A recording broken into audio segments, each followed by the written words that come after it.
Morning students, I am Hanish Bansal, I am your business study lecturer. Students ਅੱਜ ਆਪਾਂ start ਕਰਾਂਗੇ ਤੀਜਾ ਚੈਪਟਰ ਜਿਹਦਾ ਨਾਮ ਹੈ private public and global enterprises. ਇਹ ਚੈਪਟਰ ਦਾ ਨਾਮ ਹੈ। ਇਹਦੇ ਵਿੱਚ ਆਪਾਂ ਕਿਹੜੇ ਟੌਪਿਕ ਅੱਜ ਕਲੀਅਰ ਕਰਾਂਗੇ, ਜਿਹਦੇ ਵਿੱਚ public sector and private sector enterprise concept ਕਰਾਂਗੇ, form of public sector enterprise, department undertaking, statutory corporation ਅਤੇ ਗੌਰਮੈਂਟ ਕੰਪਨੀ ਕਰਾਂਗੇ, ਮਲਟੀਨੈਸ਼ਨਲ ਕੰਪਨੀ ਕਰਾਂਗੇ ਜਿਹਦੇ ਵਿੱਚ ਫੀਚਰ ਕਰਾਂਗੇ ਉਹਦੇ ਨਾਲ ਜੁਆਇੰਟ ਵੈਂਚਰ ਦੇ ਫੀਚਰ, ਨਾਲੇ ਪਬਲਿਕ ਪ੍ਰਾਈਵੇਟ ਪਾਰਟਨਰਸ਼ਿਪ ਦੇ ਕੰਸੈਪਟ ਕਰਾਂਗੇ। ਸਭ ਤੋਂ ਪਹਿਲਾਂ ਆਪਾਂ ਕਰਾਂਗੇ, ਦੇਖੋ students, role of private sector versus public sector since independence. ਹੁਣ ਆਹ ਰੋਲ ਕੀ ਨੇਗੇ, ਇਹਨੂੰ ਬੜਾ ਧਿਆਨ ਨਾਲ ਸਮਝਿਓ। ਇਹ ਪ੍ਰਾਈਵੇਟ ਸੈਕਟਰ ਅਤੇ ਪਬਲਿਕ ਸੈਕਟਰ ਦੇ ਰੋਲ ਕੀ ਰਹੇ ਨੇ। ਹੁਣ ਤੁਹਾਨੂੰ ਇਹ ਇੰਨੀ ਸਾਰੀ ਥਿਊਰੀ ਦੇ ਰੱਖੀ ਆ, ਇਹਦਾ ਸਾਰਿਆਂ ਦਾ ਮੈਂ ਤੁਹਾਨੂੰ ਨਿਚੋੜ ਕੱਢ ਕੇ ਦੱਸਦਾ। ਤਾਂ ਹੁਣ ਇਹ ਤੁਹਾਨੂੰ ਪੈਰੇ ਦੇ ਵਿੱਚ ਪੜ੍ਹਨੀ ਹੈ, ਪਰ ਤੁਹਾਨੂੰ ਮੈਂ ਇਹਦਾ ਨਿਚੋੜ ਕੱਢ ਕੇ ਦੱਸਦਾ ਕੀ ਆ। ਦੇਖੋ ਹੁਣ ਆਪਣੇ ਪ੍ਰਾਈਵੇਟ ਸੈਕਟਰ ਦਾ ਕੀ ਰੋਲ ਰਿਹਾ, ਪਬਲਿਕ ਸੈਕਟਰ ਦਾ ਕੀ ਰਿਹਾ ਇੰਡੀਪੈਂਡੈਂਸ ਤੋਂ ਬਾਅਦ, ਇਹ ਚੀਜ਼ ਮੈਂ ਤੁਹਾਨੂੰ ਦਿਖਾ ਰਿਹਾ। ਦੇਖੋ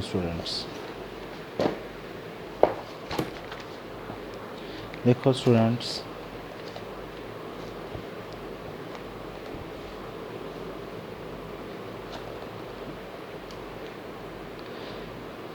ਤੁਹਾਡੇ ਸਾਹਮਣੇ ਸਕਰੀਨ 'ਚ ਆ ਰਿਹਾ ਹੈ ਕਿ ਇਕਨੋਮਿਕ ਰਿਫੋਰਮਸ ਸਿੰਸ 1991 ਔਰ ਨਿਊ ਇਕਨੋਮਿਕ ਪੋਲਿਸੀ ਔਰ changing scenario of Indian economic environment. ਹੁਣ ਸਭ ਤੋਂ ਪਹਿਲਾਂ ਦੇਖੋ ਆਹ ਜਿਹੜੀ ਚੇਂਜਸ ਰਹੀ ਹੈ, ਇਹ ਚੇਂਜਸ ਹੋਣ 'ਤੇ ਕੀ ਆਇਆ, ਲਿਬਰਲਾਈਜੇਸ਼ਨ ਦਾ ਕੰਸੈਪਟ ਆਇਆ, ਅਤੇ ਉੱਧਰ ਦੇਖੋ ਇੱਕ ਪ੍ਰਾਈਵੇਟਾਈਜੇਸ਼ਨ ਦਾ ਕੰਸੈਪਟ ਆਇਆ, ਅਤੇ ਇੱਕ ਗਲੋਬਲਾਈਜੇਸ਼ਨ ਦਾ ਕੰਸੈਪਟ ਆਇਆ। ਇਹ ਕੀ ਚੀਜ਼ ਆ, ਹੁਣ ਮੈਂ ਤੁਹਾਨੂੰ ਇਸੇ ਚੀਜ਼ ਦੇ ਉੱਤੇ ਸਮਝਾਊਂਗਾ, ਧਿਆਨ ਨਾਲ ਸੁਣਿਓ।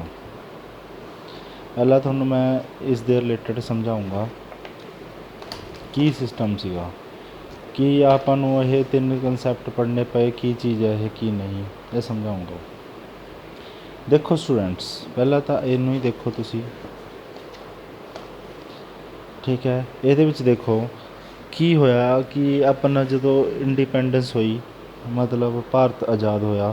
ਭਾਰਤ ਆਜ਼ਾਦ ਹੋਣ ਤੋਂ ਬਾਅਦ ਪਹਿਲਾਂ ਦੇਖੋ ਜੋ ਤੁਹਾਡੀ ਬ੍ਰਿਟਿਸ਼ ਗੌਰਮੈਂਟ ਸੀਗੀ, ਬ੍ਰਿਟਿਸ਼ ਗੌਰਮੈਂਟ ਕੀ ਕਰਦੀ ਸੀਗੀ ਕਿ ਆਪਣਾ ਜਿਹੜਾ ਸਿਸਟਮ ਸੀਗਾ ਪ੍ਰਾਈਵੇਟਲੀ ਸਿਸਟਮ ਦੇ ਤਰੀਕੇ ਨਾਲ ਉਹਨੇ ਚਲਾਇਆ ਹੋਇਆ ਸੀਗਾ, ਜਿਸ ਵਜ੍ਹਾ ਨਾਲ ਆਪਾਂ ਨੂੰ ਸਾਰਾ ਕੰਮ ਬ੍ਰਿਟਿਸ਼ ਗੌਰਮੈਂਟ ਦੇ ਅਕੋਰਡਿੰਗ ਕਰਨਾ ਪੈਂਦਾ ਸੀਗਾ।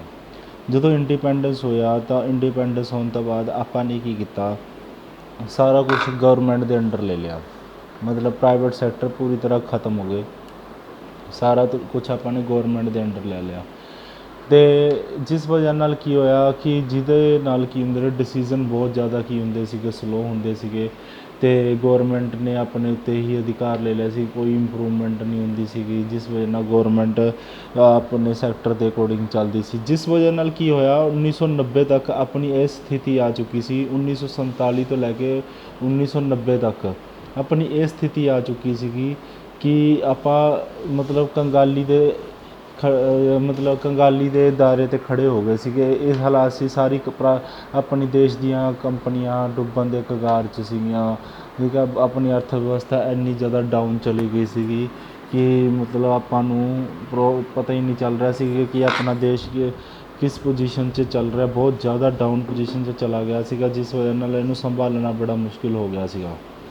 ਤਾਂ ਉਸ ਤੋਂ ਬਾਅਦ ਡਾਕਟਰ ਮਨਮੋਹਨ ਸਿੰਘ ਕਾਂਗਰਸ ਪਾਰਟੀ ਦੇ ਨੇਤਾ ਬਣੇ, ਅਤੇ ਉਹਨਾਂ ਨੇ ਕੀ ਕੀਤਾ, ਇਸ ਅਰਥ ਵਿਵਸਥਾ ਨੂੰ ਸੁਧਾਰਨ ਵਾਸਤੇ ਇੰਡੀਅਨ ਇਕਨੋਮਿਕ ਪੋਲਿਸੀ ਲਿਆਂਦੀ। 1991 ਉਹਨਾਂ ਨੇ ਇੱਕ ਪੋਲਿਸੀ ਲਿਆਂਦੀ ਸੀਗੀ, ਠੀਕ ਹੈ। ਉਹ 1991 ਪੋਲਿਸੀ ਲਿਆਂਦੀ ਸੀ, ਜਿਸ ਦੇ ਆਧਾਰ 'ਤੇ ਉਹਨਾਂ ਨੇ ਤਿੰਨ ਕੰਸੈਪਟ ਦਿੱਤੇ ਆਪਣੇ ਦੇਸ਼ ਦੀ ਅਰਥ ਵਿਵਸਥਾ ਨੂੰ ਸੁਧਾਰਨ ਵਾਸਤੇ। ਉਹਨਾਂ ਨੇ ਤਿੰਨ ਕੰਸੈਪਟ ਦਿੱਤੇ, ਇੱਕ ਲਿਬਰਲਾਈਜੇਸ਼ਨ ਦਾ ਕੰਸੈਪਟ ਦਿੱਤਾ, ਇੱਕ ਪ੍ਰਾਈਵੇਟਾਈਜੇਸ਼ਨ ਦਾ, ਇੱਕ ਗਲੋਬਲਾਈਜੇਸ਼ਨ ਦਾ। ਦੇਖੋ ਸਟੂਡੈਂਟਸ, ਹੁਣ ਤੁਹਾਨੂੰ ਇਹ ਪਤਾ ਲੱਗ ਗਿਆ ਹੋਊਗਾ ਕਿ ਆਹ ਲਿਬਰਲਾਈਜੇਸ਼ਨ, ਪ੍ਰਾਈਵੇਟਾਈਜੇਸ਼ਨ ਅਤੇ ਗਲੋਬਲਾਈਜੇਸ਼ਨ ਕਿਉਂ ਦਿਖਾ ਰਿਹਾ ਸੀ। ਕਹਿੰਦੇ ਨਿਊ ਇਕਨੋਮਿਕ ਪੋਲਿਸੀ ਬਣਾਈ 1991। ਉਹਦੇ ਵਿੱਚ ਕੀ ਸੀਗਾ ਕਿ ਆਪਣੇ ਦੇਸ਼ ਦੀ ਅਰਥ ਵਿਵਸਥਾ ਨੂੰ ਸੁਧਾਰਨ ਲਈ ਇਹ ਤਿੰਨ ਪੋਲਿਸੀਆਂ ਬਣਾਈਆਂ ਗਈਆਂ, ਜਿਹਦੇ ਵਿੱਚ ਇੱਕ ਲਿਬਰਲਾਈਜੇਸ਼ਨ ਆਉਂਦਾ, ਇੱਕ ਪ੍ਰਾਈਵੇਟਾਈਜੇਸ਼ਨ, ਗਲੋਬਲਾਈਜੇਸ਼ਨ। ਹੁਣ ਲਿਬਰਲਾਈਜੇਸ਼ਨ ਕੀ ਕੰਮ ਕਰਦਾ? ਲਿਬਰਲਾਈਜੇਸ਼ਨ ਦਾ ਕੰਮ ਇਹ ਹੈ ਕਿ ਪਹਿਲਾਂ ਕੀ ਸੀਗਾ 1947 ਤੋਂ ਲੈ ਕੇ 1990 ਦੇ ਵਿੱਚ ਕਿ ਕਿਸੇ ਵੀ ਬੰਦੇ ਨੂੰ ਆਪਣਾ ਵਪਾਰ ਐਵੇਂ ਨਹੀਂ ਕਰ ਸਕਦਾ ਸੀ। ਉਹਨੂੰ ਬਹੁਤ ਸਾਰੇ ਉਹਨੂੰ ਲਾਇਸੈਂਸ ਲੈਣਾ ਪੈਂਦਾ ਸੀ, ਗੌਰਮੈਂਟ ਤੋਂ ਪਰਮਿਸ਼ਨ ਲੈਣੀ ਪੈਂਦੀ ਸੀ, ਬਹੁਤ ਸਾਰੀ ਫੋਰਮੈਲਿਟੀਆਂ ਕਰਨੀਆਂ ਪੈਂਦੀਆਂ ਸੀ, ਫਿਰ ਜਾ ਕੇ ਕਿਤੇ ਵਪਾਰ ਚਲਾ ਸਕਦਾ ਸੀਗਾ। ਪਰ ਲਿਬਰਲਾਈਜੇਸ਼ਨ ਦੇ ਵਿੱਚ ਇਹ ਜਿਹੜੀ ਲਾਇਸੈਂਸ ਵਾਲਾ ਸਿਸਟਮ ਹੈ ਇਹਨੂੰ ਕੀ ਕੀਤਾ, ਬਹੁਤ ਜ਼ਿਆਦਾ ਹੱਦ ਤੱਕ ਖ਼ਤਮ ਕਰਤਾ। ਠੀਕ ਹੈ, ਹੁਣ ਲੋਕ ਇਹ ਫਰੀਲੀ ਵਪਾਰ ਕਰ ਸਕਦੇ ਨੇ, ਮਤਲਬ ਹਰ ਕੋਈ ਬੰਦਾ ਆਪਣੀ ਦੁਕਾਨ ਖੋਲ੍ਹ ਸਕਦਾ। ਅਤੇ ਇਹਦੇ ਵਿੱਚ ਇਹ ਹੈ ਕਿ ਉਹ ਪਰਸਨ ਨੂੰ ਜ਼ਿਆਦਾ ਲੀਗਲੀ ਫੋਰਮੈਲਿਟੀ ਨਹੀਂ ਕਰਨੀ ਪਏਗੀ। ਠੀਕ ਹੈ, ਤਾਂ ਇਹਦੇ ਵਿੱਚ ਜਿਹੜਾ ਪਹਿਲਾਂ ਗੌਰਮੈਂਟ ਦੇ ਵਿੱਚ ਟੈਕਸ ਰੇਟ ਦੇ ਵਿੱਚ ਬਹੁਤ ਜ਼ਿਆਦਾ ਹਾਈ ਰੇਟ ਟੈਕਸ ਹੁੰਦਾ ਸੀਗਾ, ਮੋਨੋਪਲੀਜ਼ ਹੁੰਦੀਆਂ ਸੀਗੀਆਂ, ਅਤੇ ਜਿਸ ਵਜ੍ਹਾ ਨਾਲ ਟੈਕਸ ਵੀ ਰਿਡਿਊਸ ਹੋਇਆ। ਠੀਕ ਹੈ, ਅਤੇ ਗੁਡਸ ਦੀ ਮੂਵਮੈਂਟ ਵੀ ਇੱਕ ਥਾਂ ਤੋਂ ਦੂਜੀ ਥਾਂ ਤੱਕ ਜਾਣ ਲੱਗ ਗਈ, ਇਹ ਸਾਰਾ ਕਿਹਦੇ ਅਕੋਰਡਿੰਗ ਹੋਣ ਲੱਗਿਆ? ਲਿਬਰਲਾਈਜੇਸ਼ਨ ਦੇ ਅਕੋਰਡਿੰਗ। ਹੁਣ ਇੱਕ ਕੰਸੈਪਟ ਹੋਰ ਲਿਆਂਦਾ ਗਿਆ ਜਿਹਦਾ ਨਾਮ ਹੈ ਪ੍ਰਾਈਵੇਟਾਈਜੇਸ਼ਨ। ਹੁਣ ਪ੍ਰਾਈਵੇਟਾਈਜੇਸ਼ਨ ਦੇ ਵਿੱਚ ਕੀ ਹੈ, ਪਹਿਲਾਂ ਤੁਹਾਨੂੰ ਮੈਂ ਦੱਸਿਆ 1947 ਤੋਂ ਲੈ ਕੇ 1990 ਤੱਕ ਸਾਰੀ ਜਿਹੜੀ ਗੌਰਮੈਂਟ ਜਿਹੜੀ ਕੰਪਨੀਆਂ ਸੀਗੀਆਂ ਉਹ ਗੌਰਮੈਂਟ ਦੇ ਅਧੀਨ ਚੱਲਦੀਆਂ ਸੀਗੀਆਂ। ਫਿਰ ਗੌਰਮੈਂਟ ਨੇ ਪ੍ਰਾਈਵੇਟ ਕੰਪਨੀਆਂ ਨੂੰ ਮਤਲਬ ਕੰਮ ਕਰਨ ਲਈ ਕਿਹਾ, ਪ੍ਰਾਈਵੇਟ ਕੰਪਨੀਆਂ ਆਈਆਂ ਮਾਰਕੀਟ ਦੇ ਵਿੱਚ, ਅਤੇ ਪ੍ਰਾਈਵੇਟ ਕੰਪਨੀਆਂ ਕੰਮ ਕਰਨ ਲੱਗੀਆਂ, ਅਤੇ ਜਿਸ ਵਜ੍ਹਾ ਨਾਲ ਉਹ ਆਪਣੀ ਅਰਥ ਵਿਵਸਥਾ ਹੋਰ ਜ਼ਿਆਦਾ ਸੁਧਰੀ। ਹੁਣ ਹਰ ਬੰਦਾ ਮਤਲਬ ਵਪਾਰ ਕਰਨ ਲੱਗਿਆ, ਜਿੱਦਾਂ ਮਸ਼ੀਨਰੀ ਮਤਲਬ ਆਪਣੇ ਦੇਸ਼ ਦੇ ਵਿੱਚ ਹੋਰ ਜ਼ਿਆਦਾ ਮਤਲਬ ਇਨਫਰਾਸਟਰਕਚਰ ਇਨਕਰੀਜ਼ ਹੋਣ ਲੱਗਾ, ਇਕਨੋਮਿਕ ਡਿਵੈਲਪਮੈਂਟ ਹੋਣ ਲੱਗਿਆ, ਗੌਰਮੈਂਟ ਦਾ ਖਜ਼ਾਨਾ ਹੁਣ ਜ਼ਿਆਦਾ ਇਨਕਰੀਜ਼ ਹੋਣ ਲੱਗ ਗਿਆ ਪ੍ਰਾਈਵੇਟ ਸੈਕਟਰ ਦੇ ਆਉਣ ਨਾਲ। ਠੀਕ ਹੈ, ਪਰ ਗੌਰਮੈਂਟ ਨੇ 3 ਇਹੋ ਜਿਹੇ ਸੈਕਟਰ ਨੇ ਜਿਨ੍ਹਾਂ ਨੇ ਆਪਦੇ ਕੋਲ ਰੱਖਿਆ ਸੀਗਾ। ਇੱਕ ਤਾਂ ਰੇਲਵੇ ਸੈਕਟਰ, ਇੱਕ ਡਿਫੈਂਸ, ਇੱਕ ਡਾਕ ਸਰਵਿਸ, ਇਹ 3 ਸੈਕਟਰ ਉਹਨੇ ਆਪਣੇ ਕੋਲ ਰੱਖੇ ਸੀ। ਬਾਕੀ ਸਾਰੇ ਸੈਕਟਰ ਉਹਨੇ ਹੌਲੀ ਹੌਲੀ ਕੀ ਕੀਤਾ, ਪ੍ਰਾਈਵੇਟ ਸੈਕਟਰ ਨੂੰ ਦੇਤੇ, ਪ੍ਰਾਈਵੇਟ ਸੈਕਟਰ ਹੀ ਇਸ 'ਤੇ ਕੰਮ ਕਰਨ ਲੱਗੇ। ਫਿਰ ਇੱਕ ਕੰਸੈਪਟ ਆਇਆ ਗਲੋਬਲਾਈਜੇਸ਼ਨ ਦਾ। ਗਲੋਬਲਾਈਜੇਸ਼ਨ ਦੇ ਵਿੱਚ ਪਹਿਲਾਂ ਆਪਾਂ ਕੀ ਕਰਦੇ ਸੀ, 1947 ਲੈ ਕੇ 1990 ਦੇ ਵਿੱਚ ਆਪਾਂ ਕਿਸੇ ਨਾਲ ਵਪਾਰ ਨਹੀਂ ਕਰਦੇ ਸੀਗੇ। ਆਪਾਂ ਮਤਲਬ ਫੋਰਨ ਦੇ ਲੋਕਾਂ ਨਾਲ ਕੋਈ ਐਕਸਪੋਰਟ ਨਹੀਂ ਹੁੰਦਾ ਸੀ, ਕੋਈ ਇੰਪੋਰਟ ਨਹੀਂ ਹੁੰਦਾ। ਆਪਾਂ ਇਸ ਚੀਜ਼ ਤੋਂ ਡਰਦੇ ਸੀ ਕਿ ਆਪਣਾ ਦੇਸ਼ ਦੁਬਾਰਾ ਗੁਲਾਮ ਨਾ ਹੋ ਜਾਏ, ਕਿਉਂਕਿ ਦੇਖੋ ਅੰਗਰੇਜ਼ ਵੀ ਆਪਣੇ ਦੇਸ਼ 'ਚ ਵਪਾਰ ਕਰਨ ਆਏ ਸੀ, ਆਪਾਂ ਨੇ ਉਹਨਾਂ ਨੂੰ ਪਰਮਿਸ਼ਨ ਦਿੱਤੀ ਸੀ ਵਪਾਰ ਕਰ ਸਕਦੇ ਹੋ। ਪਰ ਹੁਣ ਜੇਕਰ ਉਹ ਦੇਸ਼ ਇਸੇ ਚੀਜ਼ ਤੋਂ ਡਰਦਾ ਸੀ ਕਿ ਜੇਕਰ ਆਪਾਂ ਦੁਬਾਰਾ ਵਪਾਰ ਕੀਤਾ ਕਿ ਆਪਾਂ ਦੁਬਾਰਾ ਗੁਲਾਮ ਨਾ ਹੋ ਜਾਈਏ, ਇਸ ਲਈ ਆਪਾਂ ਡਰਦੇ ਸੀ। ਤਾਂ ਫਿਰ ਇਹਨਾਂ ਨੇ ਆਪਣੀ ਅਰਥ ਵਿਵਸਥਾ ਇੰਨੀ ਜ਼ਿਆਦਾ ਡਾਊਨ ਚਲੀ ਗਈ ਸੀ, ਇਸ ਲਈ ਬਾਕੀ ਦੇਸ਼ ਬਹੁਤ ਜ਼ਿਆਦਾ ਤਰੱਕੀ 'ਤੇ ਚਲੇ ਗਏ ਸੀ, ਆਪਾਂ ਬਿਲਕੁਲ ਡਾਊਨ ਜਾ ਰਹੇ ਸੀ, ਜਿਸ ਵਜ੍ਹਾ ਨਾਲ ਆਪਾਂ ਲੋਕਾਂ ਨਾਲ ਵਪਾਰ ਕਰਨਾ ਚਾਲੂ ਕੀਤਾ ਤਾਂ ਜੋ ਆਪਣੀ ਅਰਥ ਵਿਵਸਥਾ ਨੂੰ ਸੁਧਾਰ ਮਤਲਬ ਇਹਦੇ ਵਿੱਚ ਐਕਸਪੋਰਟ ਇੰਪੋਰਟ ਦਾ ਪ੍ਰੋਸੈਸ ਸਟਾਰਟ ਹੋਇਆ। ਤਾਂ ਆਹ ਚੀਜ਼ਾਂ ਨੇ। ਹੁਣ ਤੁਹਾਨੂੰ ਇਹ ਚੀਜ਼ਾਂ ਨਹੀਂ ਲਿਖਣੀਆਂ ਪੇਪਰ ਦੇ ਵਿੱਚ ਜਿਹੜੀਆਂ ਮੈਂ ਤੁਹਾਨੂੰ ਦੱਸਿਆ, ਇਹ ਸਿਰਫ ਤੁਹਾਨੂੰ ਇੱਕ ਆਈਡੀਆ ਦਿਲਾਉਣ ਵਾਸਤੇ ਹੈ ਕਿ ਹਾਂ ਚੀਜ਼ਾਂ ਹੋਈਆਂ ਸੀਗੀਆਂ। ਤੁਸੀਂ ਆਹ ਜਿਹੜਾ ਪੈਰਾ ਲਿਖਿਆ ਹੋਇਆ ਇਹ ਪੈਰੇ ਦੇ ਵਿੱਚ ਜਿਹੜੀਆਂ ਗੱਲਾਂ ਮੈਂ ਤੁਹਾਨੂੰ ਦੱਸੀਆਂ ਨੇ, ਇਹ ਗੱਲਾਂ ਇਹਦੇ ਵਿੱਚ ਲਿਖਣੀਆਂ ਨੇਗੀਆਂ। ਠੀਕ ਹੈ, ਇਹ ਪ੍ਰਾਈਵੇਟ ਸੈਕਟਰ ਦੇ ਆਉਣ ਨਾਲ ਇਹ ਆਪਣੀ ਚੀਜ਼ਾਂ ਫਾਇਦਾ ਹੋਈਆਂ, ਨੁਕਸਾਨ ਹੋਇਆ। ਅੱਗੇ ਦੇਖਦੇ ਹਾਂ, ਹੁਣ ਆਪਾਂ ਪੜ੍ਹਾਂਗੇ ਫੋਰਮਸ ਮਤਲਬ type of public sector enterprise. ਕਿੰਨੇ ਟਾਈਪ ਦੇ ਪਬਲਿਕ ਸੈਕਟਰ ਐਂਟਰਪ੍ਰਾਈਜ਼ ਹੁੰਦੇ ਨੇਗੇ। ਇਹ ਸਭ ਤੋਂ ਪਹਿਲਾਂ ਹੁੰਦਾ ਜਿਵੇਂ departmental undertaking, public corporation, statutory corporation ਅਤੇ ਗੌਰਮੈਂਟ ਕੰਪਨੀ। ਸਭ ਤੋਂ ਪਹਿਲਾਂ ਆਪਾਂ ਡਿਪਾਰਟਮੈਂਟਲ ਅੰਡਰਟੇਕਿੰਗ ਦੀ ਗੱਲ ਕਰਾਂਗੇ। And this is the oldest forum of public sector enterprise. ਕਹਿੰਦੇ ਬਹੁਤ ਜ਼ਿਆਦਾ ਓਲਡੈਸਟ ਫੋਰਮ ਹੈ ਪਬਲਿਕ ਸੈਕਟਰ ਐਂਟਰਪ੍ਰਾਈਜ਼ ਦਾ। The department undertaking is considered as one of the department of the government. It has no separate existence than government. ਇਹ ਦੋਨੋਂ ਧਿਆਨ ਨਾਲ ਸਮਝ ਲਓ। ਡਿਪਾਰਟਮੈਂਟ ਅੰਡਰਟੇਕਿੰਗ ਕਹਿੰਦੇ ਸਭ ਤੋਂ ਪੁਰਾਣਾ ਪਬਲਿਕ ਸੈਕਟਰ ਹੈ, ਜਿਹਦੇ ਵਿੱਚ ਇਹ ਡਿਪਾਰਟਮੈਂਟ ਕਹਿੰਦੇ ਗੌਰਮੈਂਟ ਤੋਂ ਅੱਡ ਨਹੀਂ ਹੈਗਾ। ਇਹਨੂੰ ਆਪ ਚਾਹੇ ਗੌਰਮੈਂਟ ਕਹਿ ਲਓ ਚਾਹੇ ਡਿਪਾਰਟਮੈਂਟ ਅੰਡਰਟੇਕਿੰਗ ਕਹਿ ਲਓ, ਦੋਨੋਂ ਇੱਕੋ ਹੀ ਗੱਲ ਹੈ। ਕਹਿੰਦੇ ਇਹਦੇ ਵਿੱਚ ਓਵਰਆਲ ਕੰਟਰੋਲ ਕਿਹਦਾ ਹੁੰਦਾ ਹੈ, ਵਨ ਮਿਨਿਸਟਰੀ ਔਰ ਡਿਪਾਰਟਮੈਂਟ ਆਫ ਗੌਰਮੈਂਟ ਦਾ ਹੀ, ਜਾਂ ਮਿਨਿਸਟਰੀ ਇੱਕੋ ਹੀ ਹੁੰਦੀ ਹੈ, ਜਾਂ ਡਿਪਾਰਟਮੈਂਟ ਗੌਰਮੈਂਟ ਦਾ ਹੀ ਇਹਦੇ ਉੱਤੇ ਕੰਟਰੋਲ ਹੁੰਦਾ ਹੈ। ਜਿਵੇਂ ਰੇਲਵੇ, ਡਿਫੈਂਸ, ਪੋਸਟ ਤੁਹਾਨੂੰ ਦੱਸਿਆ ਸੀਗਾ, ਟੈਲੀਗ੍ਰਾਫ, ਬਰੋਡਕਾਸਟਿੰਗ, ਇਹ ਸਾਰਾ ਪੂਰਾ ਦਾ ਪੂਰਾ ਕੰਟਰੋਲ ਗੌਰਮੈਂਟ ਦਾ ਹੁੰਦਾ ਇਹਦੇ ਅੰਦਰ। ਠੀਕ ਹੈ, ਇਹਦੇ ਵਿੱਚ ਹੁਣ ਫੀਚਰ ਪੜ੍ਹਾਂਗੇ। Feature of departmental undertaking. ਕਹਿੰਦੇ ਫੀਚਰਸ ਕੀ ਨੇ ਡਿਪਾਰਟਮੈਂਟ ਅੰਡਰਟੇਕਿੰਗ ਦੇ। ਕਹਿੰਦੇ they operate under the over control of one of the ministries of central or state government. ਕਹਿੰਦੇ ਇਹਦੇ ਵਿੱਚ ਸਾਰਾ ਦਾ ਸਾਰਾ ਕੰਟਰੋਲ ਮਿਨਿਸਟਰੀ ਦਾ ਹੁੰਦਾ ਅਤੇ ਆਫ ਸੈਂਟਰਲ ਜਾਂ ਸਟੇਟ ਗੌਰਮੈਂਟ ਦਾ ਹੁੰਦਾ। They are a part of government only, there are no separate entity. ਇਹ ਕਹਿੰਦੇ ਗਵਰਨਮੈਂਟ ਦਾ ਪਾਰਟ ਹੈ, ਇਹਦੀ ਕੋਈ ਸੈਪਰੇਟ ਲੀਗਲ ਐਂਟੀਟੀ ਨਹੀਂ ਹੈਗੀ, ਮਤਲਬ ਗੌਰਮੈਂਟ ਤੋਂ ਅਲੱਗ ਨਹੀਂ ਹੈਗੀ। ਜੇਕਰ ਆਪਾਂ ਨੇ ਕੇਸ ਕਰਨਾ ਇਹਨਾਂ ਦੇ ਖਿਲਾਫ ਤਾਂ ਆਪਾਂ ਗੌਰਮੈਂਟ 'ਤੇ ਹੀ ਕੇਸ ਕਰ ਰਹੇ ਤਾਂ ਇਸ ਹਿਸਾਬ ਨਾਲ ਸਮਝ ਲਓ। There are financed from annual budget of the government. ਜਦੋਂ ਐਨੂਅਲ ਬਜਟ ਤਿਆਰ ਹੁੰਦਾ ਤਾਂ ਇਹਨਾਂ ਡਿਪਾਰਟਮੈਂਟ ਦੇ ਬਾਰੇ ਵੀ ਇਹਨਾਂ ਦੇ ਵਿੱਚ ਗੱਲ ਕੀਤੀ ਜਾਂਦੀ ਹੈ, ਇਹਨਾਂ ਦੇ ਉੱਤੇ ਵੀ ਫਾਈਨਾਂਸ ਕੀਤਾ ਜਾਂਦਾ ਹੈ। ਰੈਵਨਿਊ ਆਫ ਡਿਪਾਰਟਮੈਂਟ ਅੰਡਰਟੇਕਿੰਗ ਆ ਡਿਪੋਜ਼ਿਟ ਇਨ ਦਾ ਟਰੇਜ਼ਰੀ। ਹੁਣ ਟਰੇਜ਼ਰੀ ਕੀ ਹੁੰਦਾ? ਟਰੇਜ਼ਰੀ ਆਫ ਗੌਰਮੈਂਟ ਮਤਲਬ ਗੌਰਮੈਂਟ ਦਾ ਖਜ਼ਾਨਾ।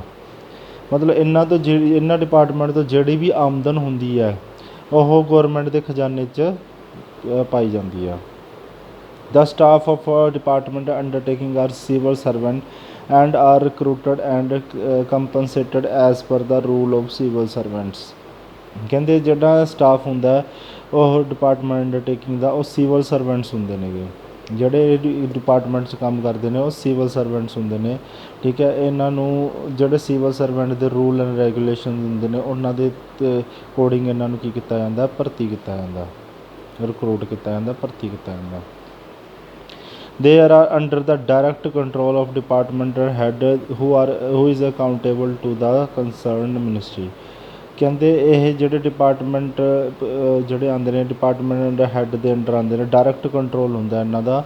ਇਹ ਡਾਇਰੈਕਟ ਜਵਾਬਦੇਹੀ ਰਹਿੰਦੀ। ਅਕਾਊਂਟੇਬਲ ਦਾ ਮਤਲਬ ਹੁੰਦਾ ਜਵਾਬਦੇਹੀ, ਮਤਲਬ ਇਹਨਾਂ ਦਾ direct control ministry department head ਦਾ ਹੁੰਦਾ ਜੋ ਡਾਇਰੈਕਟਲੀ ਜਵਾਬ ਮਿਨਿਸਟਰੀ ਨੂੰ ਦਿੰਦੇ ਨੇਗੇ। They can sued in the same manner as one case can file a suit against the government। ਜੇਕਰ ਕੋਈ ਬੰਦਾ ਇਸ ਦੇ ਖਿਲਾਫ ਕੇਸ ਕਰਨਾ ਚਾਹੇ ਤਾਂ ਉਹ ਗੌਰਮੈਂਟ ਦੇ 'ਤੇ ਹੀ ਕੇਸ ਕਰ ਰਿਹਾ, ਡਿਪਾਰਟਮੈਂਟਲ 'ਤੇ ਕੇਸ ਕਰ ਰਿਹਾ ਚਾਹੇ ਗਵਰਨਮੈਂਟ 'ਤੇ ਕੇਸ ਕਰ ਰਿਹਾ, ਦੋਵਾਂ ਦੀ ਗੱਲ ਇੱਕੋ ਹੀ ਆ। ਮੈਰਿਟਸ ਕੀ ਨੇਗੀਆਂ? ਕਹਿੰਦੇ ਇਹਦੀ ਜਿਹੜੀ ਐਡਵਾਂਟੇਜਸ ਹੈ ਜਾਂ ਮੈਰਿਟਸ ਕਹਿ ਲਓ, ਐਡਵਾਂਟੇਜਸ ਕਹਿ ਲਓ। Easy formation. ਕਹਿੰਦੇ ਇਹਦੇ ਵਿੱਚ ਜ਼ਿਆਦਾ ਫਾਰਮੈਲਿਟੀ ਕਰਨ ਦੀ ਲੋੜ ਨਹੀਂ ਪੈਂਦੀ ਕਿਉਂਕਿ ਇਹ ਗਵਰਨਮੈਂਟ ਦਾ ਹੀ ਪਾਰਟ ਹੈ। ਜ਼ਿਆਦਾ ਇਹਨਾਂ ਨੂੰ ਮਤਲਬ ਰਜਿਸਟ੍ਰੇਸ਼ਨ ਜਾਂ ਕੋਈ ਜ਼ਿਆਦਾ ਫਾਰਮੈਲਿਟੀ ਕਰਨ ਦੀ ਲੋੜ ਨਹੀਂ ਪੈਂਦੀ। Effective control. ਕਹਿੰਦੇ the control of on department undertaking is very effective as it is direct and centralised. ਇਹ ਡਾਇਰੈਕਟ ਮਤਲਬ ਇਹਨਾਂ ਦਾ ਜਿਹੜਾ ਕੰਟਰੋਲ ਹੁੰਦਾ ਉਹ ਡਾਇਰੈਕਟ ਹੁੰਦਾ ਅਤੇ ਕਿਉਂਕਿ ਇਹ ਸਿੱਧਾ ਗੌਰਮੈਂਟ ਦੇ ਅੰਡਰ ਹੀ ਹੁੰਦੇ ਨੇਗੇ। Optimum utilization of fund. ਕਹਿੰਦੇ there is a proper utilization of fund as financial matter are subject to ministry sanction budget accounting and audit control. ਕਹਿੰਦੇ ਇਹਨਾਂ ਦਾ ਜਿਹੜਾ ਫੰਡ ਹੁੰਦਾ, ਠੀਕ ਹੈ, ਉਹ ਮਤਲਬ ਓਪਟੀਮਮ ਯੂਟੀਲਾਈਜ਼ ਕੀਤਾ ਜਾਂਦਾ ਉਸ ਹਿਸਾਬ ਨਾਲ ਕਿ ਤਾਂ ਜੋ ਕੰਮ ਨੂੰ ਸਹੀ ਤਰੀਕੇ ਨਾਲ ਚਲਾਇਆ ਜਾ ਸਕੇ। ਅਕਾਊਂਟੇਬਿਲਟੀ ਦਾ ਮਤਲਬ ਜਵਾਬਦੇਹੀ। ਇਹ ਡਾਇਰੈਕਟ ਪਾਰਲੀਮੈਂਟ ਦੇ ਕੰਟਰੋਲ ਦੇ ਵਿੱਚ ਹੁੰਦਾ, ਇਸ ਲਈ ਉਹ ਇਹਨਾਂ ਦਾ ਜਿਹੜਾ ਵੀ ਕੋਈ ਵੀ ਕੰਮ ਹੁੰਦਾ ਡਿਸਕਸ ਕੀਤਾ ਜਾਂਦਾ ਪਾਰਲੀਮੈਂਟ ਦੇ ਵਿੱਚ, ਇਸ ਲਈ ਇਹ ਪਬਲਿਕ ਅਕਾਊਂਟੇਬਿਲਟੀ ਹੋ ਜਾਂਦਾ। ਮਤਲਬ ਇਹ ਡਿਪਾਰਟਮੈਂਟ ਪਬਲਿਕ ਨੂੰ ਅਕਾਊਂਟੇਬਲ ਹੁੰਦਾ ਕਿ ਹਾਂ ਵੀ ਇਹ ਚੀਜ਼ ਕੀ ਹੈ ਨਹੀਂ। ਇਹ ਡਾਇਰੈਕਟ ਮਿਨਿਸਟਰੀ ਨੂੰ ਅਕਾਊਂਟੇਬਲ ਹੁੰਦਾ, ਠੀਕ ਹੈ। ਮਤਲਬ ਓਪਟੀਮਮ ਕਈਆਂ ਦੇ ਮਾਈਂਡ 'ਚ ਇਹ ਹੋ ਰਿਹਾ ਓਪਟੀਮਮ ਯੂਟੀਲਾਈਜੇਸ਼ਨ ਆਫ ਫੰਡ ਦਾ ਮਤਲਬ ਕੀ ਹੋਇਆ? ਓਪਟੀਮਮ ਯੂਟੀਲਾਈਜੇਸ਼ਨ ਆਫ ਫੰਡ ਦਾ ਮਤਲਬ ਇਹ ਹੋਇਆ ਕਿ ਇਹ ਜਿਹੜੇ ਫੰਡ ਨੂੰ ਪ੍ਰੋਪਰ ਯੂਟੀਲਾਈਜ਼ ਕਰਦੇ ਨੇ। ਹਾਂ ਵੀ ਕਿਸ ਜਗ੍ਹਾ 'ਤੇ ਕਿੰਨਾ ਪੈਸਾ ਚਾਹੀਦਾ, ਕਿਸ ਜਗ੍ਹਾ 'ਤੇ ਕਿੰਨਾ ਚਾਹੀਦਾ ਹੈ, ਮਤਲਬ ਇਹਨਾਂ ਦੇ ਵਿੱਚ ਹਰ ਤਾਂ ਜੋ ਕੰਮ 'ਚ ਕੋਈ ਰੁਕਾਵਟ ਨਾ ਆਵੇ। ਦੇਖੋ ਸਟੂਡੈਂਟਸ ਅੱਗੇ ਦੇਖੋ ਪਬਲਿਕ ਰੈਵਨਿਊ ਮਤਲਬ ਜਿਹੜਾ ਲੋਕਾਂ ਤੋਂ ਡਿਪਾਰਟਮੈਂਟ ਦੇ ਅਕੋਰਡਿੰਗ ਜਿਹੜਾ ਪੈਸਾ ਇਕੱਠਾ ਹੁੰਦਾ ਉਹ ਗੌਰਮੈਂਟ ਦੇ ਖਜ਼ਾਨੇ 'ਚ ਜਾਂਦਾ ਹੈ। ਸੀਕਰੇਸੀ। ਕਹਿੰਦੇ the activity performance of department can be highly secret ਹੁੰਦੇ ਨੇਗੇ, ਠੀਕ ਹੈ। ਇਹਦੇ ਵਿੱਚ ਕਿਸੇ ਨੂੰ ਸੀਕਰੇਸੀ ਕਿਸੇ ਨੂੰ ਮਤਲਬ ਸ਼ੋਅ ਨਹੀਂ ਕੀਤੀ ਜਾਂਦੀ ਕਿਉਂਕਿ ਇਹਦੇ ਵਿੱਚ ਇਸ ਡਿਪਾਰਟਮੈਂਟ 'ਚ ਡਿਫੈਂਸ ਵੀ ਆ ਜਾਂਦਾ। ਜੇਕਰ ਡਿਫੈਂਸ ਦੀ ਸੀਕਰੇਸੀ ਅਗਰ ਆਪਾਂ ਬਾਹਰ ਸ਼ੋਅ ਕਰ ਦਾਂਗੇ ਤਾਂ ਆਪਣੇ ਦੇਸ਼ ਨੂੰ ਖਤਰਾ ਹੋ ਸਕਦਾ। ਤਾਂ ਅੱਗੇ ਦੇਖੋ ਹੁਣ ਡੀਮੈਰਿਟਸ ਦੇਖੋ ਕੀ ਹੁੰਦੇ ਨੇ। ਡੀਮੈਰਿਟਸ ਦੇ ਵਿੱਚ ਇਨਫਲੈਕਸੀਬਿਲਿਟੀ। ਹੁਣ ਹਰ ਚੀਜ਼ ਦੇ ਵਿੱਚ ਜੇਕਰ ਮੈਰਿਟਸ ਹੋਊਗਾ ਤਾਂ ਕੋਈ ਨਾ ਕੋਈ ਡੀਮੈਰਿਟਸ ਵੀ ਤਾਂ ਹੁੰਦੇ ਨੇ। ਇਨਫਲੈਕਸੀਬਿਲਿਟੀ ਮਤਲਬ ਇਨਫਲੈਕਸੀਬਲ ਹੁੰਦੇ ਨੇਗੇ। ਇਨਫਲੈਕਸੀਬਲ ਮਤਲਬ ਕਿ ਇਹ 'ਚ ਜ਼ਿਆਦਾ ਚੇਂਜਸ ਨਹੀਂ ਹੁੰਦੀਆਂ। ਜੇ ਫਲੈਕਸੀਬਿਲਿਟੀ ਲਿਖਿਆ ਹੁੰਦਾ ਤਾਂ ਚੇਂਜਸ ਹੁੰਦੀਆਂ, ਇਨਫਲੈਕਸੀਬਲ ਐਜ਼ ਦਾ ਮਤਲਬ ਜ਼ਿਆਦਾ ਚੇਂਜਸ ਨਹੀਂ ਹੁੰਦੀਆਂ।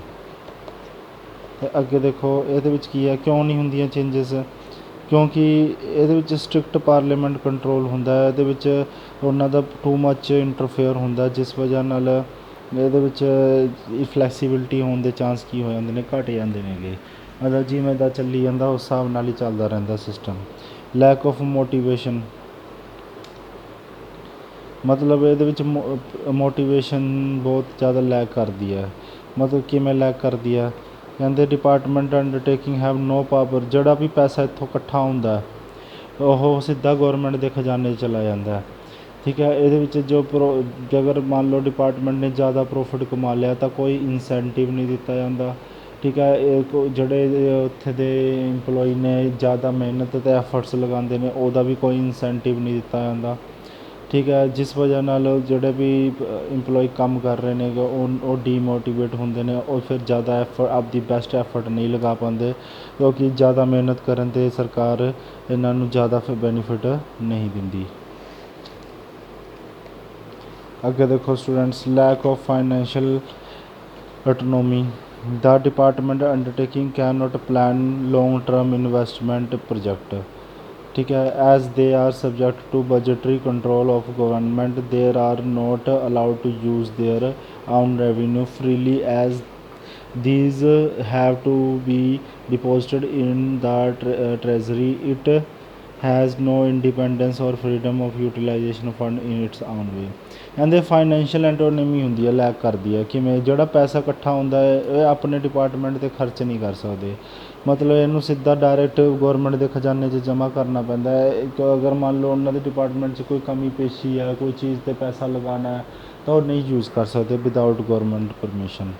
ਤਾਂ ਜਿਹੜਾ ਸਿਸਟਮ ਜਿਵੇਂ ਦਾ ਸਿਸਟਮ ਹੁੰਦਾ ਉਸ ਸਿਸਟਮ ਦੇ ਹਿਸਾਬ ਨਾਲ ਚੱਲਿਆ ਜਾਂਦਾ, ਤਾਂ ਕੋਈ ਇਹਦੇ ਵਿੱਚ ਚੇਂਜ ਨਹੀਂ ਕੀਤਾ ਜਾਂਦਾ। Inefficient management, and the department undertaking are managed by the government official. These officials are overburdened with the proper paperwork. They spend maximum time to answer the query from parliament or ministry. They can be transferred any time. As a result, they have less sense of responsibility and efficiency। ਕਹਿੰਦੇ ਇਹਦੇ ਵਿੱਚ ਜਿਹੜਾ management system ਹੁੰਦਾ ਉਹ ਕੀ ਹੁੰਦਾ, ਇਨਐਫੀਸ਼ੀਐਂਟ ਹੁੰਦਾ। ਇਨਐਫੀਸ਼ੀਐਂਟ ਦਾ ਮਤਲਬ ਕੀ ਹੁੰਦਾ, ਹੁਣ ਮੰਨ ਲਓ ਆਪਾਂ ਇਹਦੇ ਵਿੱਚ ਇਹ ਸਿਸਟਮ ਹੁੰਦਾ ਹੈ ਕਿ ਇਹ ਜਿਹੜਾ ਮੈਨੇਜ ਸਿਸਟਮ ਹੁੰਦਾ ਉਹ ਕਿਹਦੇ ਅਕੋਰਡਿੰਗ ਚੱਲ ਰਿਹਾ ਹੁੰਦਾ, ਗਵਰਨਮੈਂਟ ਦੇ ਅਕੋਰਡਿੰਗ ਉਹ ਚੱਲ ਰਿਹਾ ਹੁੰਦਾ। ਇਹਦੇ ਵਿੱਚ ਕੀ ਹੁੰਦੇ ਨੇਗੇ, ਹੁਣ ਆਪਾਂ ਨੂੰ ਕੋਈ ਵੀ ਕੰਮ ਕਰਾਉਣਾ ਹੈ ਤਾਂ ਆਪਾਂ ਨੂੰ ਕੀ ਕਰਨਾ ਹੈ ਕਿ ਗੌਰਮੈਂਟ ਦੀ ਪਰਮਿਸ਼ਨ ਲੈਣੀ ਪੈਂਦੀ ਆ। ਠੀਕ ਹੈ, ਅਤੇ ਇਹਦੇ ਵਿੱਚ ਆਪਾਂ ਨੂੰ ਜਿਹੜਾ ਮੈਕਸੀਮਮ ਟਾਈਮ ਮਤਲਬ ਆਪਾਂ ਕੀ ਕਰਦੇ ਹਾਂ, ਜ਼ਿਆਦਾਤਰ ਪਾਰਲੀਮੈਂਟ ਨੂੰ ਜਵਾਬ ਦੇਣ 'ਤੇ ਕੁਐਰੀ ਕਰਨ 'ਤੇ ਹੀ ਆਪਾਂ ਸਾਰਾ ਟਾਈਮ ਲਗਾ ਦਿੰਦੇ ਹਾਂ, ਜਿਹਦੇ ਨਾਲ ਪੂਰਾ ਸਾਰਾ ਕੰਮ ਉਸ 'ਤੇ ਟਾਈਮ ਉਹ 'ਤੇ ਵੇਸਟ ਹੋ ਜਾਂਦਾ, ਜਿਸ ਨਾਲ ਆਪਾਂ ਜਿਹੜੀ ਰਿਸਪੋਂਸੀਬਿਲਿਟੀ ਜਾਂ ਐਫੀਸ਼ੀਐਂਟ ਜਿਸ ਕੰਮ ਲਈ ਆਪਾਂ ਨੂੰ ਭਰਤੀ ਕੀਤਾ ਗਿਆ ਉੱਥੇ ਲਗਾਉਣਾ ਚਾਹੀਦਾ ਪਰ ਉੱਥੇ ਆਪਾਂ ਲਗਾ ਨਹੀਂ ਪਾਉਂਦੇ, ਇਸ ਲਈ ਜਿਹੜੀ ਮੈਨੇਜਮੈਂਟ ਕੀ ਰਹਿ ਜਾਂਦੀ ਹੈ ਇਹਦੇ ਵਿੱਚ ਇਨਐਫੀਸ਼ੀਐਂਟ ਰਹਿ ਜਾਂਦੀ ਆ। Red tapism and bureaucracy, red tapism and bureaucracy ਇਹਦਾ ਮਤਲਬ ਕੀ ਹੁੰਦਾ ਕਿ ਕੋਈ ਵੀ ਕੰਮ ਜਦੋਂ ਗੌਰਮੈਂਟ ਦੇ ਅੰਡਰ ਚੱਲ ਰਿਹਾ ਹੁੰਦਾ ਤਾਂ ਉਹਦੇ ਕੋਈ ਵੀ ਡਿਸੀਜ਼ਨ ਲੈਣੇ ਨੇ, ਹਾਂ ਵੀ ਇਹ ਚੇਂਜਸ ਹੋਣੀ ਚਾਹੀਦੀ ਹੈ, ਇਹਦੇ ਵਿੱਚ ਮਤਲਬ ਕੋਈ ਐਕਸ਼ਨ ਲੈਣਾ ਚਾਹੀਦਾ, ਤਾਂ ਬਹੁਤ ਜ਼ਿਆਦਾ ਕੀ ਹੈ ਲੇਟ ਡਿਸੀਜ਼ਨ ਹੁੰਦਾ ਹੈ, ਕਿਉਂਕਿ ਇਹਨਾਂ ਦਾ ਪ੍ਰੋਸੈਸ ਹੀ ਇੰਨਾ ਜ਼ਿਆਦਾ ਸਲੋ ਹੁੰਦਾ, ਜਿਸ ਵਜ੍ਹਾ ਨਾਲ ਫੈਸਲਾ ਆਉਂਦੇ ਆਉਂਦੇ ਬਹੁਤ ਦੇਰ ਹੋ ਚੁੱਕੀ ਹੁੰਦੀ ਹੈ, ਪਰ ਬਹੁਤ ਜ਼ਿਆਦਾ ਲੇਟ ਡਿਸੀਜ਼ਨ ਹੁੰਦਾ, ਉਹਨੂੰ ਬੋਲਦੇ ਨੇ ਰੈਡ ਟੈਪਿਜ਼ਮ ਬਿਊਰੋਕ੍ਰੇਸੀ। ਇਹਨੂੰ ਸੁਧਾਰਨ ਦਾ ਇਹੀ ਸਿਸਟਮ ਹੈ, ਕੋਈ ਵੀ ਔਰਗਨਾਈਜੇਸ਼ਨ ਜਦੋਂ ਚੱਲਦੀ ਹੈ ਤਾਂ ਫਾਸਟ ਡਿਸੀਜ਼ਨ ਹੋ ਜਾਂਦੇ ਨੇ, ਹਰ ਕੰਮ 'ਤੇ ਐਕਸ਼ਨ ਲੈਣਾ ਚਾਹੀਦਾ ਤਾਂ ਜੋ ਉਹ ਅੱਗੇ ਆਪਣਾ ਕੰਮ ਨੂੰ ਜ਼ਿਆਦਾ ਤੇਜ਼ੀ ਨਾਲ ਕਰ ਸਕਣ। ਇਹੀ ਪ੍ਰਾਈਵੇਟ ਸੈਕਟਰ ਦੇ ਵਿੱਚ ਹੁੰਦਾ। ਸੂਟੇਬਿਲਿਟੀ ਕਿਹਦੇ ਵਿੱਚ ਕਰਦਾ ਹੈ ਕਿ ਇਹਦੇ ਵਿੱਚ ਵੇਅਰ ਐਟਮੋਸਟ ਸੀਕਰੇਸੀਜ਼ ਡਿਫੈਂਸ ਸੀਕਰੇਸੀ ਰਿਕੁਆਇਰ ਹੁੰਦੀ ਹੈ, ਕੰਟਰੋਲ ਇਹਦੇ ਵਿੱਚ ਗੌਰਮੈਂਟ ਦਾ ਹੋਣਾ ਚਾਹੀਦਾ। ਏਅਰਕ੍ਰਾਫਟ, ਆਇਰਨ, ਸਟੀਲ, ਇਹਦੇ ਵਿੱਚ ਬਹੁਤ ਸਾਰੀ ਇਨਵੈਸਟਮੈਂਟ ਲੱਗਦੀ ਹੈ। ਜਿਹੜਾ ਪੈਸਾ ਜ਼ਿਆਦਾਤਰ ਆਉਂਦਾ ਉਹ ਰੇਲਵੇਜ਼ ਦੇ ਵਿੱਚੋਂ ਆਉਂਦਾ, ਜੋ ਗੌਰਮੈਂਟ ਦੀ ਕਮਾਈ ਦਾ ਸਾਧਨ ਹੁੰਦਾ, ਜੋ ਖਜ਼ਾਨਾ ਜਿਸ ਦੇ ਅਕੋਰਡਿੰਗ ਭਰਦਾ। ਦੇਖੋ ਸਟੂਡੈਂਟਸ, ਪੇਪਰ ਦੇ ਵਿੱਚ ਕੁਐਸਚਨ ਕਿਸ ਤਰੀਕੇ ਨਾਲ ਆ ਜਾਂਦਾ।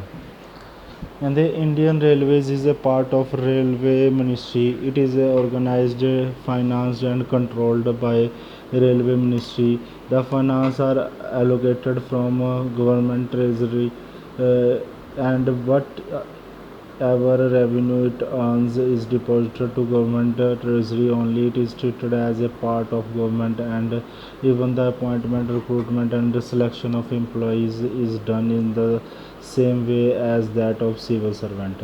And they name the type of public, ਕਿਹੜਾ ਟਾਈਪ ਹੈ, ਸਾਰੀ ਜਿਹੜੀ ਕਹਾਣੀ ਦੱਸ ਰਿਹਾ ਤੁਹਾਨੂੰ ਪਤਾ ਹੀ ਲੱਗ ਰਿਹਾ। ਡਿਪਾਰਟਮੈਂਟ ਅੰਡਰਟੇਕਿੰਗ ਹੈ, ਇਹਦੇ ਵਿੱਚ ਜਿਹੜਾ ਇੰਪਲੋਈ ਦਾ ਸਟੇਟਸ ਕਿਸ ਚੀਜ਼ ਦਾ, ਸਿਵਲ ਸਰਵੈਂਟ ਹੈ, ਤੁਹਾਨੂੰ ਪਤਾ ਜੇ ਰੇਲਵੇ ਦੀ ਗੱਲ ਕਰ ਰਹੇ ਨੇ, ਠੀਕ ਹੈ। ਇਹਦੇ ਵਿੱਚ ਕਿਸ ਗੱਲ ਦੇ ਫਾਈਨਾਂਸ ਦੀ ਹੋ ਰਹੀ ਹੈ, ਗੌਰਮੈਂਟ ਟ੍ਰੇਜ਼ਰੀ ਦੀ। ਇਹਦੇ ਵਿੱਚ ਜਿਹੜੀ ਰੈਵਨਿਊ ਹੋ ਰਹੀ ਹੈ ਉਹ ਕੀ ਹੈ, ਡਿਪੋਜ਼ਿਟ ਕੀਤੀ ਜਾਂਦੀ ਹੈ ਗੌਰਮੈਂਟ ਦੇ ਖਜ਼ਾਨੇ 'ਚ। ਕਲੀਅਰ ਹੈ ਗੱਲ? ਇਹਨੂੰ ਮਤਲਬ ਇਕੱਲਾ ਇੰਨਾ ਕਾ ਨਹੀਂ ਲਿਖਣਾ, ਜੇ ਪੇਪਰ 'ਚ ਕਿਹਾ ਇਹਨੂੰ ਐਕਸਪਲੇਨ ਕਰਨਾ ਤਾਂ ਇਹਨੂੰ ਇਹ ਪੁਆਇੰਟ ਨੂੰ ਐਕਸਪਲੇਨ ਕਰਨਾ ਪਏਗਾ, ਮੀਨਿੰਗ ਸਾਰਾ ਜੋ ਵੀ ਆਪਾਂ ਹੁਣ ਤੱਕ ਪੜ੍ਹਿਆ। ਕਲੀਅਰ ਹੈ ਗੱਲ? ਸਾਰਿਆਂ ਨੂੰ ਸਮਝ ਆ ਗਿਆ ਹੋਊਗਾ। ਅਤੇ ਵੀਡੀਓ ਨੂੰ ਲਾਈਕ ਅਤੇ ਕਮੈਂਟ ਜ਼ਰੂਰ ਕਰੋ, ਅਤੇ ਤਾਂ ਜੋ ਮੈਨੂੰ ਪਤਾ ਲੱਗਦਾ ਰਹੇ ਕੌਣ ਕੌਣ ਵੀਡੀਓ ਲਗਾ ਰਿਹਾ, ਕੌਣ ਕੌਣ ਨਹੀਂ। ਅਤੇ ਨੈਕਸਟ ਆਪਾਂ ਜਿਹੜਾ ਟੋਪਿਕ ਹੈ ਅਗਲੇ ਲੈਕਚਰ 'ਚ ਕਰਾਂਗੇ।